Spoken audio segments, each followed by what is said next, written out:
Doctor Karthika.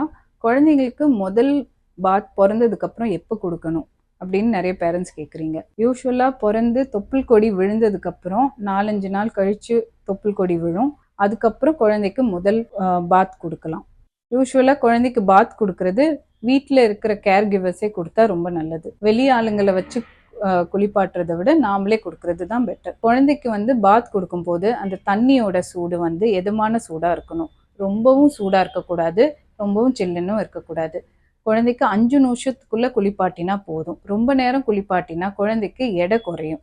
குழந்தைக்கு பாத் கொடுக்கும்போது ஜென்டிலான soap, baby சோப்போ கிளென்சரோ use பண்ணி கொஞ்சமாக எடுத்து அதை தண்ணியில் ஃபோம் மிக்ஸ் பண்ணி குழந்தைக்கு உடம்பு பூரா தடவிட்டு குழந்தைக்கு பாத் கொடுங்க. தலைக்கு ஊற்றுறது வாரத்தில் ஒரு 2 இல்லை 3 தடவை பண்ணினா போதும். குழந்தைக்கு குளிப்பாட்டும் போது காதில் மூக்கில் ஊதக்கூடாது. அதே மாதிரி கோழை எடுக்கிறேன்னு வாயிலிருந்து கோழை எடுக்கக்கூடாது. அது பேபியோட மியூக்கஸ், அதாவது அவங்களோட ப்ரொடெக்ஷனுக்காக இருக்கிறது. அதெல்லாம் நிறைய எடுத்தால் குழந்தைக்கு அதனால இன்ஃபெக்ஷன் வந்துடும்.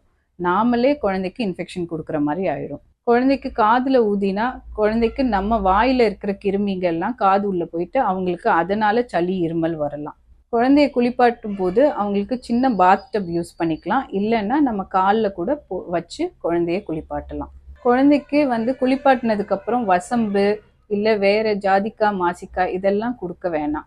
இதனால குழந்தைக்கு நிறைய சைடு எஃபெக்ட்ஸ் வரும். சில குழந்தைக்கு இன்ஃபெக்ஷன் அதனால அட்மிஷன் கூட ஆக வேண்டிய அவசியம் இருக்குது. ஸோ ஏதாவது குளிப்பாட்டுறதை பற்றி இன்னும் உங்களுக்கு கேள்விகள் இருந்தால் உங்கள் டாக்டர் பீடியாட்ரிஷனை கன்சல்ட் பண்ணுங்கள். தேங்க்யூ.